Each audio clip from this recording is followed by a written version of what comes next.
All right, Grand Rising, good AM, folks. Let's get it going. Got the Prodigy on TV, practicing as usual. Always some good, soothing, chronological, methodical basketball practice that just makes you really feel good about just spending your time being methodical. Methodical, as the great coaches always say. Constantly busy, constantly getting that fun crave. That's good practicing techniques. As you can see, some more paintings back for now. Not too fancy. All right, guys, here we go. All right, we were on chapter 10, I believe, or 11, actually, if I'm not mistaken. I guess I did read chapter 10. Here we go. A talk in the orchard. Ginger and I were not of the regular tall carriage horse breed. We had more of the racing blood in us. We stood about 15 and a half hands high. We were therefore just as good for riding as we were driving, and our master used to say that he disliked either horse or man that could do but one thing, and as he did not want to show off in London parks, he preferred a more active and useful kind of horse. As for us, our greatest pleasure was when we were saddled for a riding party, the master on Ginger, the mistress on me, and the young ladies on Silver and Merry Legs. It was so cheerful to be trotting and centering all together that it always put us in high spirits.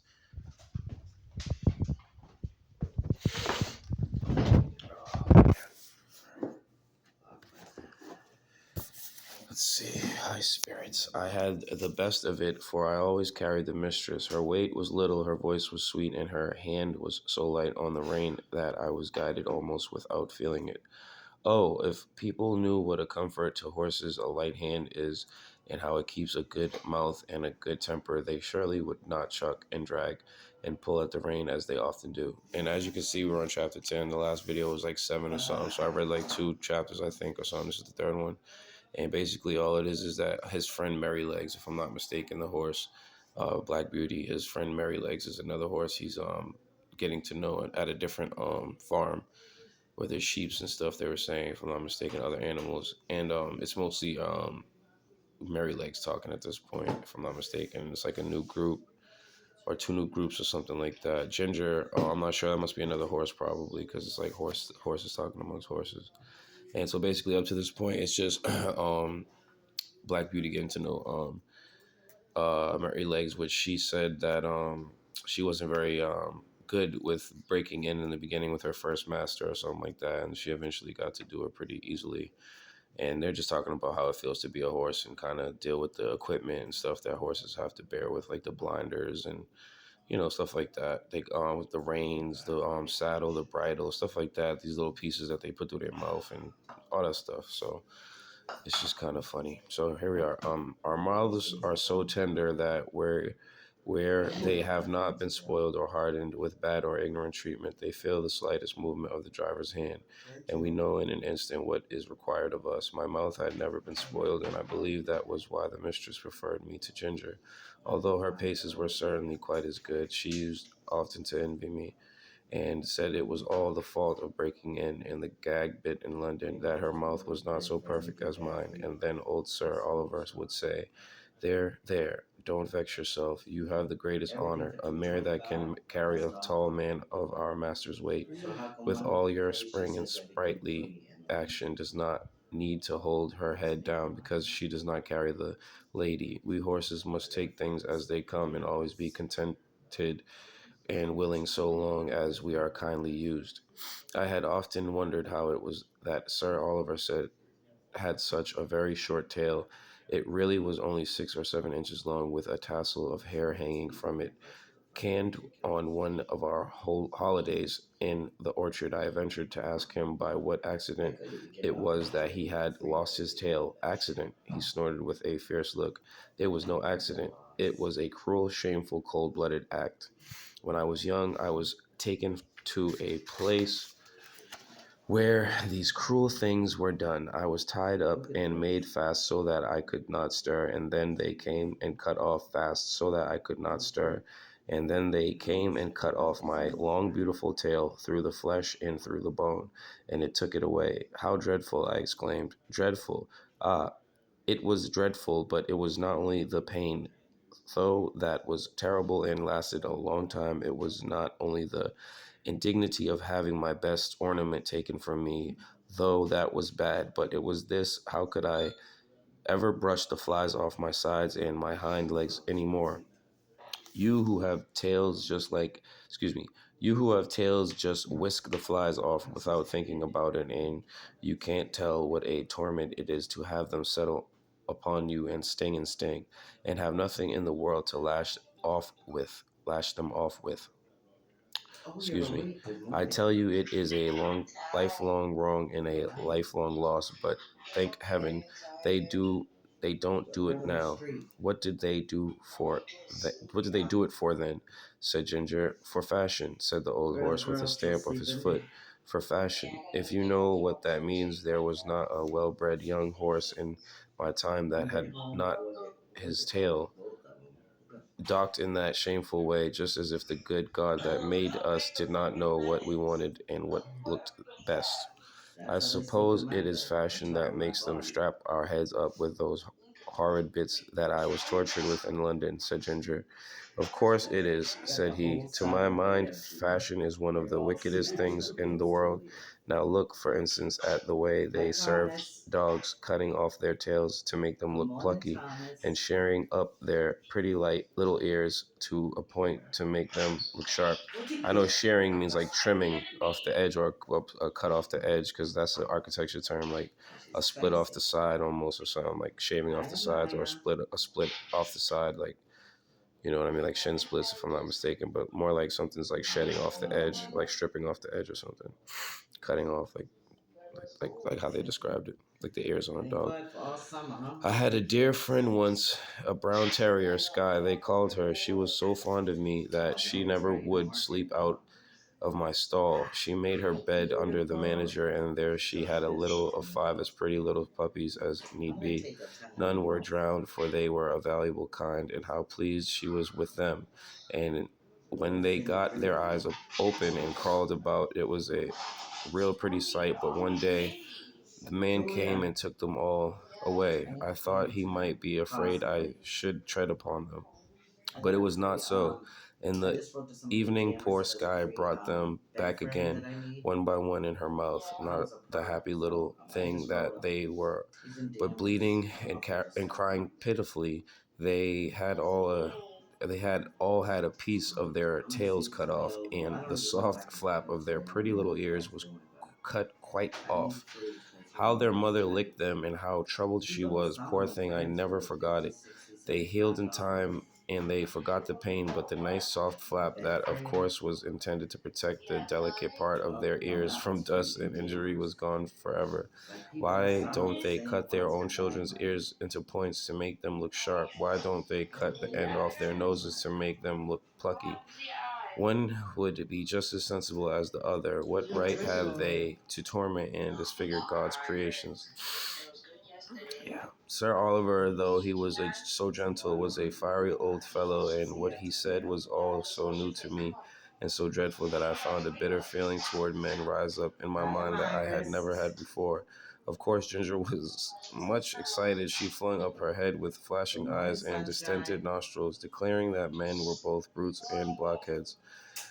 Who talks about blockheads? Mary, said Merrylegs, who just came up from the old apple tree where he had been rubbing himself against the low branch. Who talks about blocking heads? I believe that it is a bad world. Yeah. Bad words were, did I say worlds or words? I swear to God.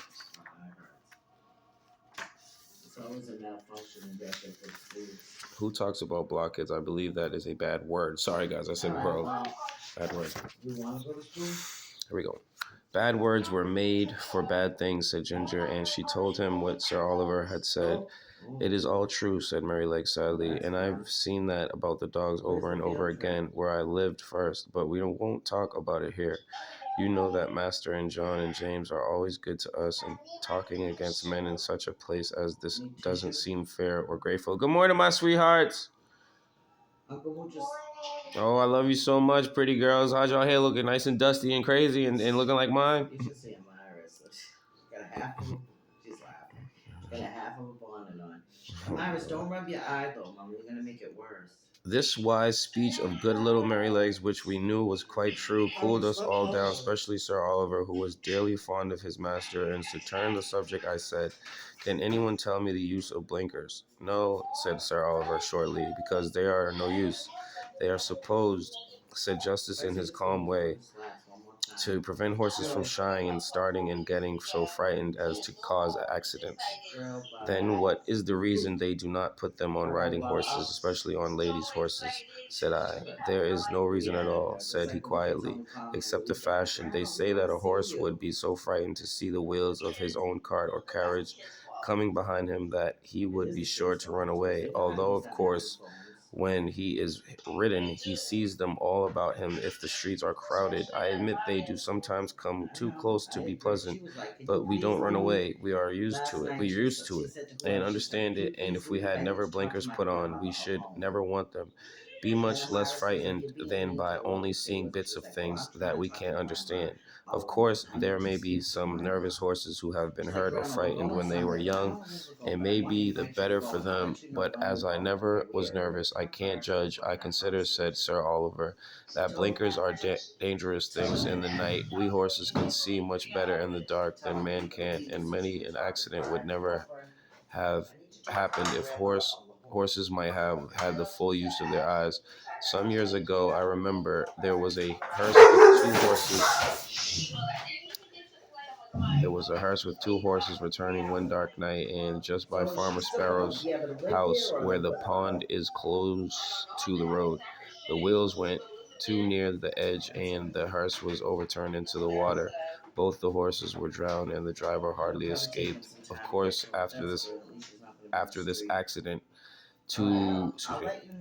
both the horses were drowned, and the driver hardly escaped. Of course, after this accident, a stout white rail was put up that might be easily seen, but if those horses had been partly blinded, they would have themselves had kept farther from the edge, and no accident would have happened. When our master's carriage was overturned before you came here, it was said that if the lamp on the left side had not gone out, John would have seen the great hole that the road makers had left, and so he made. But if Colin, I think, if old, what the fuck? Sorry, guys. But if old Colin had not had blinkers, he would have seen it, lamp or no lamp, for he was far too knowing an old horse to run into danger. As it was, he was very much hurt. The carriage was broken, and how John escaped, nobody knew. I should say," said Ginger, curling her nostril, "that these men who are so wise had better give orders that in future all foals should be born with their eyes set just in the middle of their foreheads, instead of on the side. They always think they can improve upon nature and mend that what God has made." Things were getting far rather sore again when Merrylegs held up his knowing little face and said, "I'll tell you a secret. I believe John does not approve of blinkers. I heard him talking with Master about it one day. The Master said that if horses had been used to them, this book is clearly like a tongue twister joke. I'm telling you, all the words are just so confusing. They're like, you would totally say that was not what that was supposed to say, almost in your head. Horses had been used to them. It might be dangerous in some cases to leave them off. Like, you know what I mean? Like, they're talking about how they're used a lot, and then all of a sudden it's horses had been used to them. You know what I mean? They do that a lot. It might be dangerous in some cases to leave them off, and John said he thought it would be a good thing if all cults were broken and without blinkers, as was the case in some foreign countries.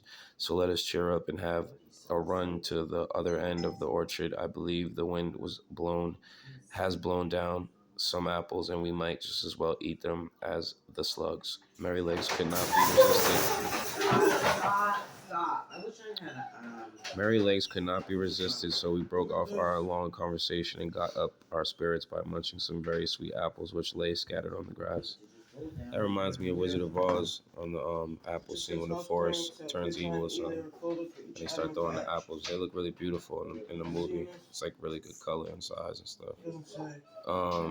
So basically, this chapter before I go on is talking to Ginger. They're in the orchard, talking to Mary Legs, and they're just talking about more conditions of how they was, you know, like how it felt to be using the equipment they use on them, like a couple little backstories about them using the stuff on the horses and like how they get along with the different masters and stuff. I think John, if I don't think John's a horse, he might be.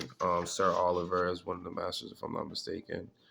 So, you know, I'm kind of just speed reading. So as you go, the book kind of helps you figure out who's who like more easily, like flowing right into it rather than having to keep rereading. You know what I mean? Like it's the main point is what you want to keep in your mind. That's why I read aloud so much because it helps me like not have to reread so much because reading quietly kind of can get me lost a lot more than you might think. So here we go, next chapter.